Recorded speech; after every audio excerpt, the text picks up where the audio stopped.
नमस्कार दोस्तों,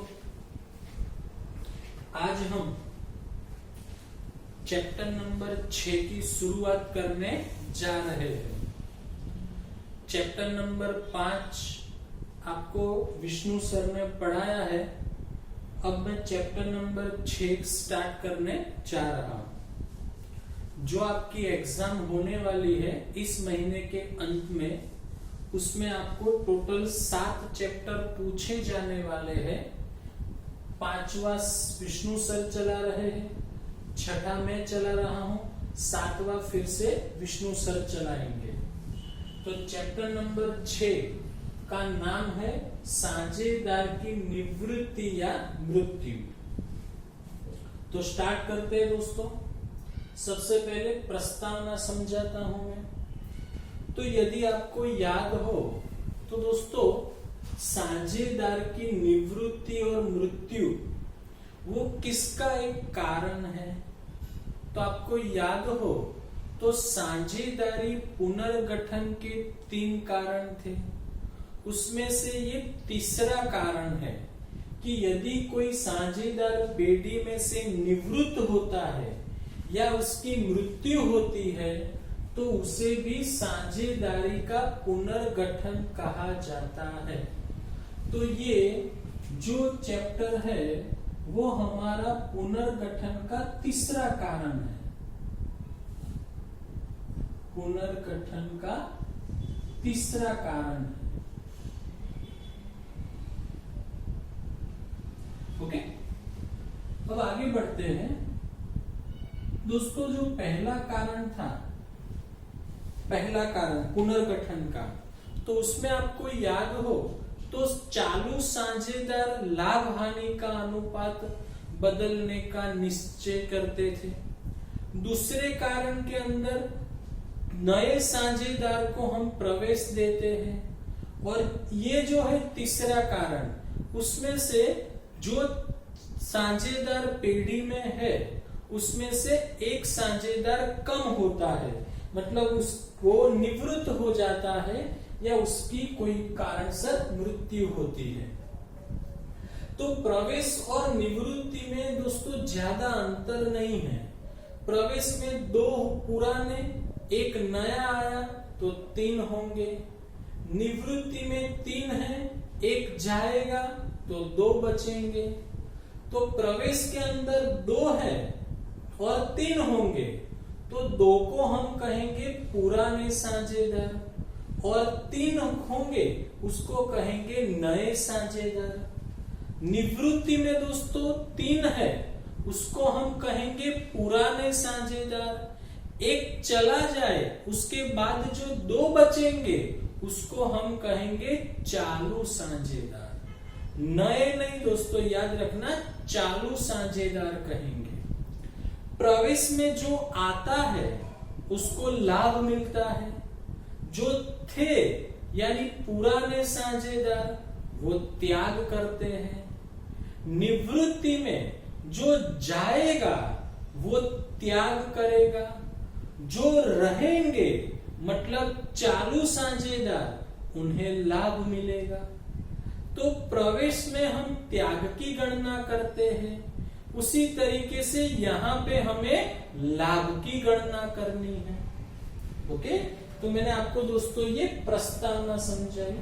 आगे बढ़ते हैं। साझेदार की निवृत्ति के संजोग या परिस्थितियां।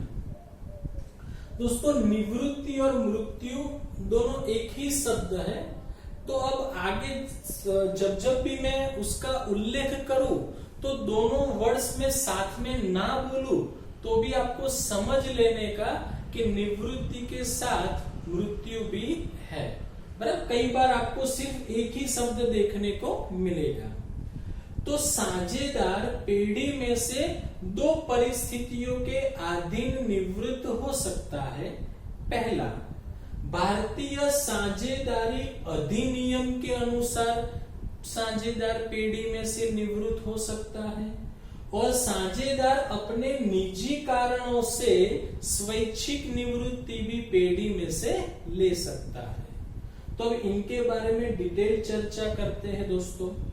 तो पहला है भारतीय साझेदारी अधिनियम के अनुसार, अधिनियम यानी कानून के अनुसार, तो साझेदार कानून के अनुसार निम्न 6 प्रकार से निवृत्त हो सकता है। उसमें पहला है सर्वसम्मति से। समझना दोस्तों, मान लो 3 साझेदार है ए, बी और सी। साझेदार सी निवृत्त होना चाहता है, तो जिसे निवृत्त होना है, मतलब सी को निवृत्त होना है, तो उसे ए और बी की लिखित में सम्मति लेनी पड़ती है। वो दोनों यदि सम्मति देंगे तो ही सी पेढ़ी में से निवृत्त हो सकता है। नोटिस द्वारा, मानो कि सी को निवृत्त होना है, तो सी को ए और बी को, सी को निवृत्त होना है तो सी को क्या करना पड़ेगा, बाकी के जो साझेदार है ए और बी, उनको एक नोटिस देना पड़ेगा, और वो नोटिस में जो तारीख डाली है उस तारीख से सी पेढ़ी में से निवृत्त होता है, ऐसा माना जाएगा। करार के द्वारा ए, बी और सी ने जब साझेदारी शुरू की थी, तब उन्होंने जो करार किया हो, वो करार यदि पूर्ण हो गया हो, तो अब सी चाहे तो पेढ़ी में से निवृत्त हो सकता है।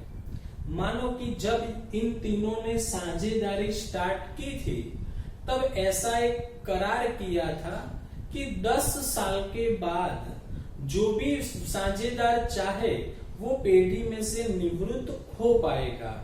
तो 10 साल मानो कि पूरे हो गए, तो अब सी पेढ़ी में से निवृत्त होना चाहता है, तो वो पेढ़ी में से निवृत्त हो सकता है।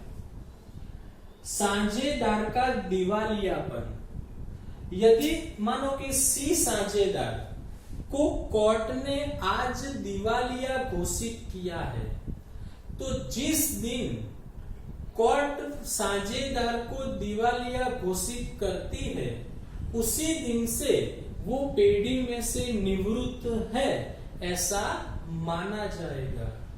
क्योंकि दिवालिया व्यक्ति अपने नाम पे कोई संपत्ति धारण कर सकता नहीं है, यानी जिस दिन उसे दिवालिया घोषित किया जाएगा, उसी दिन वो पेढ़ी में से निवृत्त हो रहा है, ऐसा माना जाएगा। साझेदार की मृत्यु होने पर, अब मानो कि सी साझेदार की मृत्यु हो जाती है, तो जिसकी मृत्यु होती है उसे निवृत्त करने की जरूरत नहीं पड़ती, वो खुद ब खुद निवृत्त हो जाता है।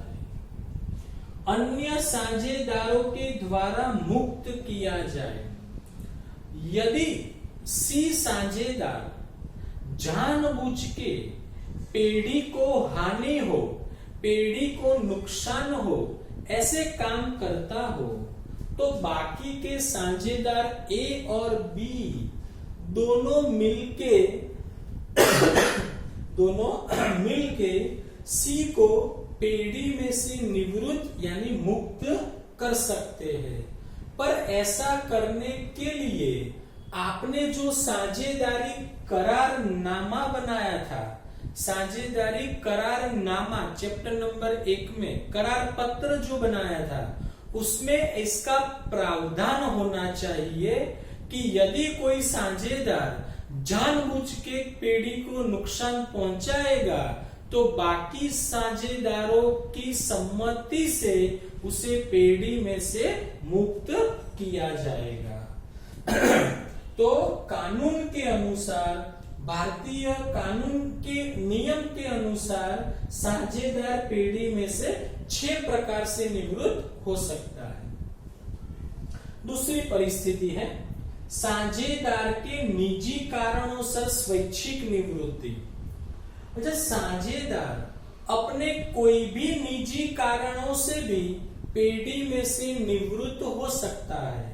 अब निजी कारण कौन कौन से हैं उसकी चर्चा उन्होंने की नहीं है, पर कोई भी निजी कारण हो, वो बीमार हो गया है, उसको दूसरी जगह पे रहने को जाना है, कोई भी निजी कारण हो, साझेदार निजी कारणों से भी पेढ़ी में से निवृत्त हो सकता है। आगे बढ़ते हैं दोस्तों, नया टॉपिक है महत्व की हिसाबी बातें और हिसाबी असरें। अच्छा दोस्तों, आपने प्रवेश में भी ये पढ़ा होगा कि जब नए साझेदार को प्रवेश दिया जाता है तो बहुत सारी बातें, बहुत सारी गणना पेढ़ी में हमें करनी पड़ती है। उसी तरीके से यदि कोई साझेदार पेढ़ी में से निवृत्त होता है तो भी हमें बहुत सारी गणना करनी है। तो क्या क्या हमें चैप्टर में सीखना है, तो टोटल 6 बातों का हमें अभ्यास करना है।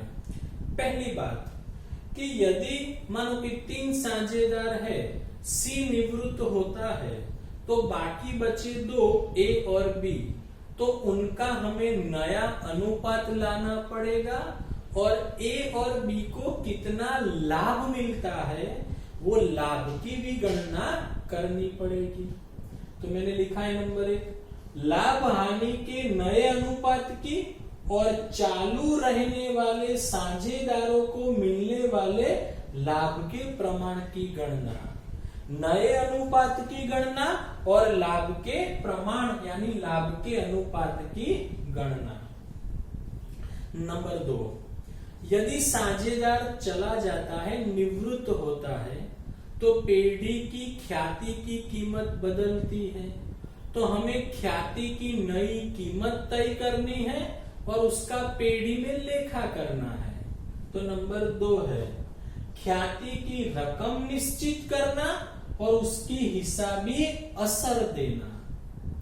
तीसरी बात कि जब कोई साझेदार निवृत्त होता है तो हमने आगे बताया कि पुनर्गठन होगा, तो पुनर्गठन होगा तो हमें संपत्ति और दायित्व का पुनः मूल्यांकन करना पड़ेगा और उसके लिए पुनः मूल्यांकन खाता बनाना पड़ेगा।